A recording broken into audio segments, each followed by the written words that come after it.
Hello good morning students.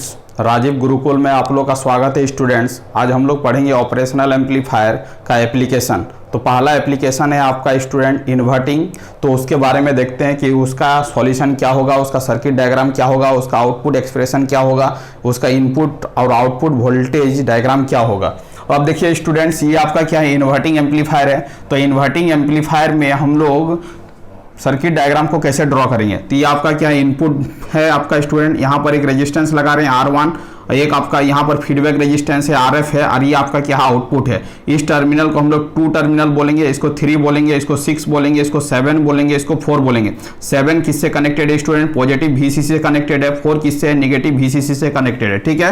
अब देखिए students, op-amp का कुछ कंडीशन होता है, आइडियल कंडीशन। उसका इनपुट इंपीडेंस क्या होता है, बहुत ज्यादा होता है। वोल्टेज गेन क्या होता है, बहुत ज्यादा होता है। आउटपुट इंपीडेंस क्या होता है, लो होता है। कॉमन मोड रिजेक्शन रेशियो क्या होता है, हाई होता है। स्लीव रेट क्या होता है, हाई होता है। बैंडविड्थ क्या होता है, हाई होता है। ये क्या है, आइडियल ऑपरेशनल एम्पलीफायर का कुछ कैरेक्टरिस्टिक्स है। इस कैरेक्टरिस्टिक्स को क्या करना है, ध्यान रखना है। ठीक है। ऑप-एम्प में कितने पिन होते हैं, तो ऑप-एम्प में आपका 8 पिन होते हैं। पहला जो पिन होता है वो आपका क्या होता है, इनपुट ऑफसेट नल होता है। पिन नंबर 2 जो होता है वो क्या होता है, इन्वर्टिंग टर्मिनल होता है। पिन नंबर 3 जो होता है वो क्या होता है, नॉन इन्वर्टिंग टर्मिनल होता है। पिन नंबर 4 जो होता है वो नेगेटिव VCC होता है।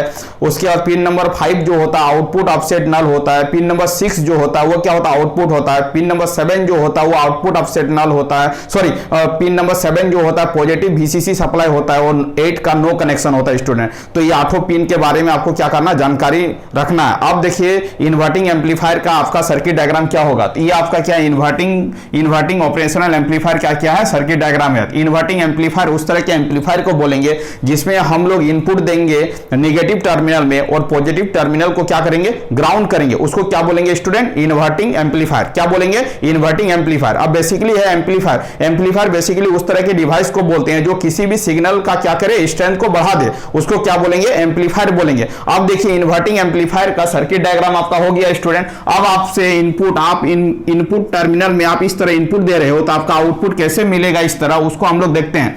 अब देखिए R1 जो है वो क्या है, इनपुट रेजिस्टेंस है। RF जो है वो क्या, फीडबैक रेजिस्टेंस है। अब आप बोलोगे कि सर फीडबैक रेजिस्टेंस किसको बोलते हैं, तो फीडबैक रेजिस्टेंस उस तरह के रेजिस्टेंस को बोलते हैं जो आपका क्या करेगा, आउटपुट को इनपुट के साथ कनेक्टेड करेगा, आउटपुट को इनपुट के साथ कनेक्टेड करेगा। उसको क्या बोलेंगे स्टूडेंट, फीडबैक रेजिस्टेंस बोलेंगे। ये आपका जो Vin है ये क्या है, इनपुट वोल्टेज है। ये आपका V0 है, इसका मतलब ये क्या है, आउटपुट वोल्टेज है। हम क्या कर रहे हैं, यहां से करंट को पास कर रहे हैं। तो ये करंट हम लोग कंसीडर किया I1। तो यहां का जो करंट I1 है वही करंट क्या होगा, यहां पर पहुंचेगा, क्योंकि ऑप-एम्प का जो इंटरनल इनपुट इंपीडेंस होता है वो क्या होता है, बहुत हाई होता है। तो ऑप-एम्प अपने अंदर करंट को इन करने नहीं देगा। इसका मतलब जितना करंट यहां से आएगा उतना ही करंट क्या होगा, इस सर्किट से पास कर जाएगा। इसका मतलब हम बोल सकते हैं कि I1 amount of current is equal to क्या होगा, I2 होगा। आप जानते हो कि I1 का वैल्यू को कैसे फाइंड आउट करेंगे, मतलब इस पॉइंट और इस पॉइंट का पोटेंशियल डिफरेंस को रेजिस्टेंस से भाग देंगे तो क्या हो जाएगा, I1 का वैल्यू निकलेगा। इसका मतलब Vin minus 0 dividing by R1 is equal to 0 minus V0 dividing by RF is equal to, हम इसको क्या करेंगे, सॉल्व करेंगे स्टूडेंट। तो अब आप इसको क्रॉस मल्टीप्लीकेशन करके सॉल्व करोगे तो V0 का जो वैल्यू आएगा वो क्या आएगा, minus RF by R1 into क्या होगा, Vin होगा। और यदि RF और R1 को हम लोग एक के स्केल फैक्टर कंसीडर कर लेते हैं तो V0 इज इक्वल टू क्या होगा स्टूडेंट, माइनस के टाइम्स ऑफ क्या होगा, Vin होगा। माइनस के टाइम्स ऑफ क्या होगा, Vin होगा। वेयर के इज इक्वल टू क्या होगा, RF बाई क्या होगा, R1 होगा। इसका मतलब इस इक्वेशन को हम लोग क्या कर सकते हैं, सिंपल मैथमेटिकल कॉन्सेप्ट लगा के इस सॉल्यूशन को क्या कर सकते हैं, फाइंड आउट कर सकते हैं। अब स्टूडेंट देखिए कि आपका इनपुट क्या इस तरह करके है, इनपुट कैसे दे रहे हैं, साइनसॉइडल वेवफॉर्म दे रहे हैं। तो ये आपका पॉजिटिव पार्ट है, ये आपका नेगेटिव पार्ट है, ये पॉजिटिव है, ये नेगेटिव है। ठीक है स्टूडेंट। अब देखिए इनपुट को यदि किसी के फैक्टर से मल्टीप्लाई करेंगे तो ऑब्वियसली इनपुट का जो स्ट्रेंथ है, एम्पलीट्यूड है, वो क्या करेगा, इंक्रीज करेगा, क्योंकि कुछ स्केल फैक्टर से क्या कर रहे हैं, इसको मल्टीप्लाई कर रहे हैं। इसका मतलब इस सिग्नल को क्या करेगा, एम्पलीफाई करेगा। इस सिग्नल को क्या करेगा, इनपुट सिग्नल को क्या करेगा, एम्पलीफाई करेगा। बट देखो यहां पर नेगेटिव साइन है। इसका मतलब है जो इनपुट आपका पॉजिटिव था वो निगेटिव से मल्टीप्लाई होकर क्या हो जाएगा, निगेटिव हो जाएगा। इसका मतलब ये जो पार्ट, जो अपर पार्ट पॉजिटिव है, तो यहां पर क्या हो जाएगा, वही पार्ट आपका क्या हो जाएगा, निगेटिव हो जाएगा। ये निगेटिव पार्ट है वो आपका क्या हो जाएगा, पॉजिटिव हो जाएगा। अब बट देखो इस सिग्नल का स्ट्रेंथ से इस सिग्नल का स्ट्रेंथ क्या है, ज्यादा है, क्योंकि इसका एम्पलीट्यूड कम है बट इसका एम्पलीट्यूड क्या है, ज्यादा है। इसका मतलब इस सिग्नल को क्या कर रहा है, एम्पलीफाई कर रहा है, और एम्पलीफाई भी कर रहा है और क्या, इन्वर्टिंग। इन्वर्टिंग मतलब है कि इस सिग्नल को तो एम्पलीफाई तो कर ही रहा है, एम्पलीफाई तो कर रहा है, साथ ही साथ क्या कर रहा है, इन्वर्ट भी कर रहा है, उल्टा भी कर रहा है। इसीलिए इसका नाम जो पड़ा स्टूडेंट, इन्वर्टिंग एम्पलीफायर पड़ा। तो आपसे एग्जाम में पूछेगा कि इन्वर्टिंग एम्पलीफायर का सर्किट डायग्राम क्या है, इनपुट वेवफॉर्म क्या है, आउटपुट वेवफॉर्म क्या है, इसका आउटपुट का एक्सप्रेशन क्या होगा, इसको क्या करना, याद रखना है। उसके बाद बोलेगा कि इन्वर्टिंग एम्पलीफायर में कितने डिग्री का फेज शिफ्ट होता है। तो देखो इनपुट और आउटपुट में कितने डिग्री का फेज शिफ्ट है, तो आप बोलोगे कि सर इनपुट और आउटपुट में 180 डिग्री का क्या है, फेज शिफ्ट है। तो इस तरह के एम्पलीफायर को हम लोग क्या बोलेंगे,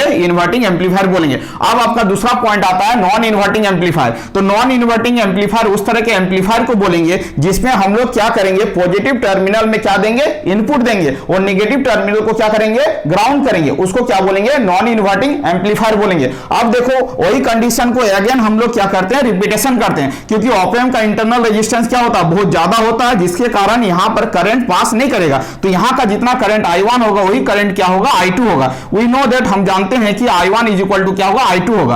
अब देखो स्टूडेंट, वर्चुअल ग्राउंड कॉन्सेप्ट मतलब यहां का पोटेंशियल जितना होगा उतना ही पोटेंशियल क्या होगा, यहां का होगा, क्योंकि according to virtual ground concept. अब देखो I1 का वैल्यू को कैसे फाइंड आउट करेंगे, तो I1 का वैल्यू को फाइंड आउट करने के लिए यहां का पोटेंशियल 0 है, यहां का पोटेंशियल V1 है, तो 0 माइनस V1 डिवाइडिंग बाई क्या होगा, R1 is equal to I2। I2 का वैल्यू क्या होगा, यहां का पोटेंशियल V1 है, यहां का पोटेंशियल V0 है, तो V1 minus V0 dividing by क्या होगा, RF होगा। इस इक्वेशन को क्या करेंगे स्टूडेंट, सॉल्व करेंगे। तो सॉल्व करेंगे तो आपको क्या मिलेगा, V0 is equal to 1 plus RF by R1 into क्या होगा, V1 होगा। इसका मतलब नॉन इन्वर्टिंग एम्पलीफायर का जो आउटपुट वोल्टेज का जो एक्सप्रेशन होगा वह होगा 1 plus RF by R1 multiply V1 multiply क्या होगा, V1 होगा। तो इस एक्सप्रेशन को क्या करना, याद रखना है। यदि आपसे कोई मैथमेटिकल प्रॉब्लम इस नॉन इन्वर्टिंग एम्पलीफायर से पूछे तो इसका फॉर्मूला आना चाहिए, तब जाके आप क्या कर सकते हो, डायरेक्ट फॉर्मूला को अप्लाई कर सकते हो। अब देखो यदि हम लोग इनपुट इस तरह देंगे, अब इनपुट इसी तरह दे रहे हैं, तो नॉन इन्वर्टिंग एम्पलीफायर में क्या होगा, तो ये देखो यहां पर एम्पलीफायर मतलब वो सिग्नल को क्या करेगा, एम्पलीफाई भी करेगा। नॉन इन्वर्टिंग मतलब जो सिग्नल दोगे उसको उल्टा नहीं करेगा, सीधा ही क्या करेगा, एम्पलीफाई करेगा। उसी को क्या बोलेंगे, नॉन इन्वर्टिंग एम्पलीफायर बोलेंगे। इसका मतलब देखो इसका आउटपुट का जो एक्सप्रेशन आ रहा है K टाइम, इस पूरे फैक्टर को यदि K कंसीडर करेंगे तो V0 is equal to K times क्या हो रहा है, V1 हो रहा है। तो यदि हम लोग इस इनपुट सिग्नल को V1 क्या आपका इनपुट है, तो इस इनपुट सिग्नल को यदि हम लोग K से मल्टीप्लाई करेंगे तो बेसिकली इसका एम्पलीट्यूड वैल्यू क्या होगा, इंक्रीज करेगा। K फैक्टर से यदि किसी भी चीज को मल्टीप्लाई करेंगे तो उसका एम्पलीट्यूड वैल्यू क्या होगा, इंक्रीज करेगा। तो इसका एम्पलीट्यूड वैल्यू क्या कर रहा है स्टूडेंट, इंक्रीज कर रहा है। बट यहां पर आउट ऑफ फेज नहीं होगा, क्या होगा, इन फेज होगा। मतलब ये फेज और ये फेज क्या होगा, 0 डिग्री होगा, क्योंकि यहां पर कोई नेगेटिव साइन नहीं है। इसका मतलब पॉजिटिव पार्ट क्या होगा, पॉजिटिव, और नेगेटिव पार्ट क्या होगा, नेगेटिव। सिंपल ये क्या करेगा, सिग्नल को क्या करेगा, एम्पलीफाई कर देगा। उसी सिग्नल को हम लोग क्या बोलेंगे, नॉन इन्वर्टिंग एम्पलीफायर बोलेंगे। इसका मतलब पहला पॉइंट आपका इन्वर्टिंग था, दूसरा पॉइंट आपका क्या था, नॉन इन्वर्टिंग था। अब आपका है समर सर्किट को आप कैसे सॉल्व करोगे। अब देखो इसको हम लोग क्या करते हैं, साफ करते हैं स्टूडेंट्स। आप यहां से लेके यहां तक आपको क्या करना है, कॉपी में नोट्स बना लेना है, ठीक है। अब हम लोग देखते हैं समर सर्किट का आपका डायग्राम और आउटपुट एक्सप्रेशन क्या होगा। इसको साफ कर देते हैं स्टूडेंट। अब आपको क्या करना है, समर सर्किट के बारे में जानकारी लेना है कि समर सर्किट क्या है। अब देखो समर वो सबट्रैक्टर सर्किट, उसके बाद इंटीग्रेटर, उसके बाद क्या करना है, डिफरेंशिएटर को पढ़ना है। तो यदि इतना पूरा पढ़ लोगे तो आपको क्या मिल जाएगा, 14 में 14 नंबर मिलेगा। अब देखो एडर सर्किट का सर्किट डायग्राम क्या होगा। अब एडर सर्किट का सर्किट डायग्राम को क्या करते हैं, हम लोग ड्रॉ करते हैं, ठीक है। अब एक सर्किट बनाते हैं, वो आपका क्या होगा, एडर सर्किट होगा। इसका मतलब ये नेगेटिव होगा, ये पॉजिटिव होगा स्टूडेंट, ये आपका क्या होगा, V0 होगा। अब देखो एडर सर्किट क्या करेगा, बहुत सारे वोल्टेज को क्या करेगा, ऐड करेगा, बहुत सारे वोल्टेज को क्या करेगा, ऐड करेगा। अब देखो ये आपका क्या है, एडर सर्किट का सर्किट डायग्राम है। तो अब क्या करना है, आपको इसे कनेक्टेड करना है। यहाँ का रेजिस्टेंस को R1 कंसीडर करना, ये वाला आपका R2 होगा, ये आपका क्या होगा R3 होगा। यहाँ पर क्या करना, वोल्टेज अप्लाई करना, ये आपका V1 होगा, ये आपका V2 होगा, ये आपका क्या होगा V3 होगा, ठीक है। और यहाँ पर एक फीडबैक रेजिस्टेंस लगा देते हैं स्टूडेंट, वो आपका क्या हो जाएगा RF हो जाएगा, और पॉजिटिव टर्मिनल को हम लोग क्या करते हैं, ग्राउंड करते हैं, ठीक है। अब देखो यहाँ का करंट को हम लोग क्या कंसीडर कर रहे हैं I1, यहाँ का करंट को क्या कंसीडर कर रहे हैं I2, और यहाँ का करंट को क्या कंसीडर कर रहे हैं I3, और यहाँ का करंट को जो कंसीडर कर रहे हैं वो क्या कर रहे हैं I4 कंसीडर कर रहे हैं। और ये आपका वर्चुअल ग्राउंड कॉन्सेप्ट है, तो ये 0 वोल्ट होगा, तो ये आपका क्या होगा 0 वोल्ट होगा। हम लिखेंगे कि वी नो दैट, हम जानते हैं कि यहाँ पर जो करंट होगा स्टूडेंट्स, ये करंट I1 I2 और I3 किसके बराबर होगा, I4 के बराबर होगा, क्योंकि ये जितने करंट यहाँ पर इन करके यहाँ पर पहुंचेंगे वही करंट क्या होगा यहाँ से पास करेगा, क्योंकि ऑप-एम्प में तो अंदर में तो करंट जाएगा नहीं, क्योंकि ऑप-एम्प का इंटरनल रेजिस्टेंस क्या होता है, बहुत ज्यादा होता है। इसका मतलब I1 प्लस I2 प्लस क्या लिखना है I3 इज इक्वल टू क्या लिखना है I4 लिखना है। अब I1 का वैल्यू को कैसे फाइंड आउट करेंगे स्टूडेंट, देखो ये 0 पोटेंशियल है, तो ये भी क्या होगा 0 होगा, ये भी 0 होगा, ये भी 0 होगा। इसका मतलब I1 का value V1 minus 0 dividing by क्या होगा R1, I2 का वैल्यू क्या होगा V2 माइनस 0 डिवाइडिंग बाई क्या हो जाएगा R2, प्लस V3 माइनस क्या होगा 0 डिवाइडिंग बाई क्या हो जाएगा R3 is equal to 0 minus क्या हो जाएगा V0 डिवाइडिंग बाई क्या हो जाएगा स्टूडेंट RF हो जाएगा। अब देखो इसको क्रॉस मल्टीप्लीकेशन करेंगे तो ये क्या हो जाएगा V1 बाई क्या हो जाएगा R1 प्लस क्या हो जाएगा बताओ तो V2 बाई क्या हो जाएगा R2 प्लस क्या हो जाएगा बताओ तो V3 बाई क्या हो जाएगा R3 इज इक्वल टू क्या हो जाएगा माइनस V0 बाई क्या हो जाएगा RF हो जाएगा। इसको क्रॉस मल्टीप्लीकेशन करेंगे तो V0 is equal to minus के साथ करेंगे तो आपका माइनस RF बाई क्या हो जाएगा R1 गुना क्या हो जाएगा V1 प्लस माइनस क्या हो जाएगा माइनस हो जाएगा, ये क्या हो जाएगा RF बाई क्या हो जाएगा R2 गुना क्या हो जाएगा V2, फिर इसको क्रॉस मल्टीप्लीकेशन करेगा माइनस साइन के साथ तो माइनस RF बाई क्या हो जाएगा R3 मल्टीप्लाई क्या हो जाएगा स्टूडेंट V3 हो जाएगा। अब देखो V0 is equal to minus सभी में है तो माइनस को यदि हम लोग कॉमन ले लेते हैं तो मेरा जो वैल्यू बचेगा वह क्या होगा RF बाई क्या होगा R1 और क्या होगा V1 प्लस क्या हो जाएगा RF बाई क्या हो जाएगा R2 इंटू क्या हो जाएगा V2 प्लस क्या हो जाएगा RF बाई क्या हो जाएगा R3 गुना क्या हो जाएगा V3। इसका मतलब ये आपका क्या होगा एडर सर्किट का आपका क्या होगा आउटपुट एक्सप्रेशन होगा स्टूडेंट। इसका मतलब सीधी भाषा में समझना है, सीधी भाषा में समझना एडर सर्किट उस तरह के सर्किट को बोलेंगे जो सभी वोल्टेज को क्या करेगा, सभी वोल्टेज को क्या करेगा ऐड करेगा। देखो ये सभी वोल्टेज को क्या कर रहा है आपस में ऐड कर रहा है सम स्केल फैक्टर से मल्टीप्लाई करके। एक स्टूडेंट यहां पर देखने का कोशिश करो कि यदि मान लेते हैं कि R1 और R2 और R3 यहां पर नोट पॉइंट करके लिखते हैं, नोट पॉइंट करके हम लोग लिखते हैं यदि आपका R1 is equal to R2 is equal to यदि R3 is equal to R के बराबर हो जाए स्टूडेंट तो R1 R2 और R3 की जगह पर क्या रखेंगे R रखेंगे तो आपका V0 का जो वैल्यू होगा वो क्या होगा माइनस और यहां पर क्या करना RF बाई क्या करना R और यहां पर V1 प्लस क्या हो जाएगा RF बाई क्या हो जाएगा R और क्या हो जाएगा V2 प्लस क्या हो जाएगा RF बाई क्या हो जाएगा R और क्या हो जाएगा V3 हो जाएगा स्टूडेंट। अब देखो स्टूडेंट V0 इक्वल टू क्या हो जाएगा RF बाई क्या हो जाएगा R हो जाएगा और ये क्या हो जाएगा V1 ये क्या हो जाएगा V2 और ये आपका क्या हो जाएगा V3 हो जाएगा। इसका मतलब यदि एडर सर्किट पूछे और उसका आउटपुट एक्सप्रेशन पूछे तो ये आपका क्या होगा आउटपुट एक्सप्रेशन होगा जब R1 R2 और R3 का वैल्यू क्या हो इक्वल हो तब जाके ये होगा। अदरवाइज यदि इक्वल नहीं होगा तो आपका मेन इक्वेशन जो होगा वो क्या होगा V0 is equal to minus bracket RF by R1 into V1 plus RF by R2 into V2 होगा इंटू क्या होगा V2 होगा plus RF by R3 into क्या होगा स्टूडेंट R V3 होगा। इसका मतलब ये जो सर्किट डायग्राम है ये किसका सर्किट डायग्राम है तो आपको लिखना है समर सर्किट। इसी को दूसरे भाषा में क्या बोलते हैं समर या तो क्या बोलते हैं एडर, क्या बोलेंगे एडर समर या एडर एम्पलीफायर। आपका एग्जाम में कुछ भी पूछेगा तो यही लिखना है, समर पूछे चाहे एडर पूछे तो इसका सॉल्यूशन क्या होगा स्टूडेंट यहां से लेके यहां तक क्या करना है आपको नोट डाउन करना है। इसका मतलब इस तरह के एम्पलीफायर को हम लोग क्या बोलेंगे एडर एम्पलीफायर बोलेंगे। इसके नाम में ही छिपा हुआ है कि वो एम्पलीफायर जो सभी वोल्टेज को क्या करेगा ऐड करे और ऐड करके क्या करे एम्पलीफाई करे मतलब इंक्रीज करे उस सिग्नल को, तो इसी को क्या बोलेंगे एडर एम्पलीफायर बोलेंगे। तो आपका यदि एडर एम्पलीफायर पूछा जाए तो आपको यहां से लेके यहां तक क्या करना है सॉल्यूशन करना। अब स्टूडेंट आपका क्या है सबट्रैक्टर। अब आपका क्या है सबट्रैक्टर। अब सबट्रैक्टर एम्पलीफायर को हम लोग कैसे कैसे हम लोग समझेंगे कि किसको सबस्ट्रक्टर एम्पलीफायर किसको बोलेंगे। अब देखो स्टूडेंट, सबस्ट्रक्टर एम्पलीफायर का सर्किट डायग्राम क्या होगा। अब सबस्ट्रक्टर एम्पलीफायर का सर्किट डायग्राम क्या होगा, तो ये आपका क्या है, ये आपका क्या है, सबस्ट्रक्टर है। ये आपका क्या है स्टूडेंट, सबस्ट्रक्टर एम्पलीफायर। ये क्या है, सबस्ट्रक्टर एम्पलीफायर। अब सबस्ट्रक्टर एम्पलीफायर का जो सर्किट डायग्राम है वो सर्किट डायग्राम क्या होगा, उसको आपको क्या करना है, याद रखना है। ठीक है स्टूडेंट। अब देखो इसको कैसे ड्रॉ करेंगे सबस्ट्रक्टर एम्पलीफायर को। तो सिंपल भाषा में आपको क्या करना है, एक सर्किट बनाना है, एक सर्किट बनाना है ऐसे करके, ऐसे करके। ये आपका क्या हो जाएगा निगेटिव, ये आपका पॉजिटिव, ये आपका क्या हो जाएगा V0। यहां पर क्या करना है, R1 कनेक्टेड करना है। यहां पर आपका क्या करना है स्टूडेंट, ये रेजिस्टेंस फीडबैक रेजिस्टेंस होगा, ये R2, ये आपका क्या है R1 है। यहां का पोटेंशियल को हम लोग V1 कंसीडर करेंगे, और यहां पर भी क्या करेंगे स्टूडेंट, एक सर्किट इस तरह बनाएंगे, और ये इसको ग्राउंड करेंगे, और ये करेंगे, इसको मानेंगे R2, और इसको क्या मानेंगे R1, और ये वोल्टेज को क्या मानेंगे V2। ठीक है।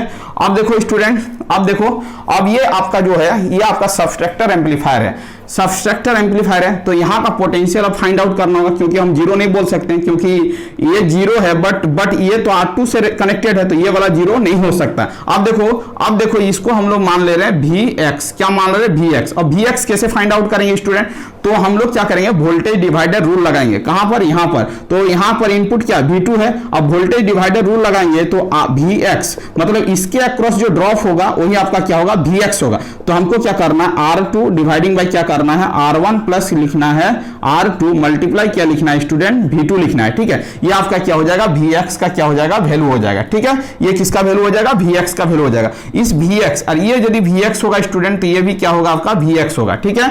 अब देखो यहां पर यदि ये करंट को हम लोग कंसीडर कर रहे हैं I1, तो ये करंट जो होगा वो आपका क्या होगा, I2 होगा। अब देखो हम जानते हैं कि I1 इज इक्वल टू क्या होगा, I1 इज इक्वल टू क्या होगा, I2 होगा। I1 इज इक्वल टू क्या होगा, I2 होगा। तो I1 का वैल्यू को कैसे फाइंड आउट करेंगे स्टूडेंट, देखो V1 माइनस क्या होगा, Vx डिवाइडिंग बाई क्या होगा, R1 is equal to Vx minus क्या होगा, V0 डिवाइडिंग बाई क्या होगा आपका R2। अब इसको सॉल्व कर लो, V1 बाई क्या हो जाएगा, R1 माइनस क्या होगा, Vx बाई क्या होगा, R1 is equal to Vx by क्या हो जाएगा स्टूडेंट, R2 माइनस क्या हो जाएगा, V0 बाई क्या हो जाएगा, R2। V0 बाई R2 को इधर लाओ, V0 बाई R2 को हम लोग इधर लाते हैं, बाद बाकी सभी को उधर ले जाते हैं। Vx बाई क्या हो जाएगा, R1 प्लस क्या हो जाएगा, Vx बाई क्या हो जाएगा, R2। और ये वाला चीज ही उधर जाएगा, इधर वाला इधर जाएगा, तो ये V1 बाई क्या हो जाएगा आपका R1 हो जाएगा। अब सॉल्व करो, V0 बाई क्या हो जाएगा, R2। अब यहाँ पर Vx है तो Vx को बाहर करो, तो 1 बाई क्या हो जाएगा, R1, और ये क्या हो जाएगा 1 बाई क्या हो जाएगा स्टूडेंट, R2। और यहाँ पर क्या हो जाएगा, V1 बाई क्या हो जाएगा, R1। तो V0 बाई क्या हो जाएगा, R2 होगा। Vx का वैल्यू आप फाइंड आउट कर चुके हैं, ये इस वैल्यू को क्या करना है, यहाँ पर पुट अप करना है। क्या लिखना है, R2 डिवाइडिंग बाई क्या लिखना है, R1 प्लस क्या लिखना है स्टूडेंट, R2, और ये V2 लिखना है। इसको सॉल्व करोगे तो R2 और ये क्या होगा R1, और ये क्या होगा R1 और क्या होगा R2 माइनस क्या होगा V1 बाई क्या होगा स्टूडेंट, R1 होगा। ठीक है। देखो ये और ये क्या हो गया, कैंसिल हो गया, ये R2 और ये R2 कैंसिल हो गया। तो V0 by R2 is equal to क्या हो गया, इज इक्वल टू हो गया V2 बाई क्या हो गया स्टूडेंट, R1 माइनस क्या हो गया, V1 बाई क्या हो गया, R1 हो गया। अब देखो V0 बाई क्या हो गया, R2 हो गया। अब देखो यहाँ पर 1 बाई R1 दोनों में कॉमन है, कॉमन ले लेंगे, तो यहाँ पर V2 माइनस क्या होगा, V1 होगा। इसका मतलब V0, इसको क्रॉस मल्टीप्लीकेशन करेंगे student, R2 by R1 bracket V2 minus क्या होगा, V1 होगा। इसका मतलब देखो आउटपुट वोल्टेज जो हो रहा है, क्या हो रहा है, V2 माइनस क्या हो रहा है, V1 हो रहा है। V2 माइनस क्या हो रहा है, V1 हो रहा है। तो देखो ये नाम में है क्या, सबट्रैक्टर एम्पलीफायर है, तो दोनों वोल्टेज के बीच में क्या हो रहा है, सबट्रैक्शन हो रहा है। दोनों वोल्टेज के बीच में क्या हो रहा है, सबट्रैक्शन हो रहा है, तो सबट्रैक्शन हो गया। तो इसका आउटपुट एक्सप्रेशन जो होगा V0 equal to R2 by क्या होगा स्टूडेंट, R1। अब देखो V2 माइनस V1 कैसे लिखेंगे, तो V2 किससे कनेक्टेड, पॉजिटिव से, तो यहाँ पर चुपचाप V2 और माइनस क्या हो जाएगा, V1 हो जाएगा। इसका मतलब सबस्ट्रक्टर एम्पलीफायर का क्या हो जाएगा स्टूडेंट, यहाँ से लेके यहाँ तक सॉल्यूशन होगा। तो आज स्टूडेंट हम लोग क्या करते हैं, इन्वर्टिंग पढ़ा चुके हैं, नॉन इन्वर्टिंग भी पढ़ा दिए, समर पढ़ा दिए, सबस्ट्रक्टर पढ़ा दिए, और इंटीग्रेटर और डिफरेंशिएटर नेक्स्ट वीडियो में बताएंगे, क्योंकि वीडियो ज्यादा लॉन्ग हो जाएगा। इसीलिए हम लोग क्या करते हैं, आज हम लोग इन्वर्टिंग, नॉन इन्वर्टिंग, समर और एडर में ही क्या करते हैं, स्टॉप करते हैं। तो इतना सारा पॉइंट को क्या करना है स्टूडेंट, आपको याद रखना है, तो आप क्या करोगे, आराम से लिख पाओगे स्टूडेंट। ठीक है स्टूडेंट, आज यहीं पर हम क्या करते हैं, अपने वीडियो को एंड करते हैं। और जो नए स्टूडेंट है वो स्टूडेंट क्या करेंगे, चैनल को ज़्यादा से ज़्यादा सब्सक्राइब कर लेंगे स्टूडेंट, जिससे आपको कंटिन्यू वीडियो मिल सके और ज़्यादा से ज़्यादा आपको वीडियो आपके पास पहुंच सके। थैंक यू स्टूडेंट्स, आज हम यहीं पर अपने वीडियो को क्या करते हैं, एंड करते हैं। वंदे मातरम।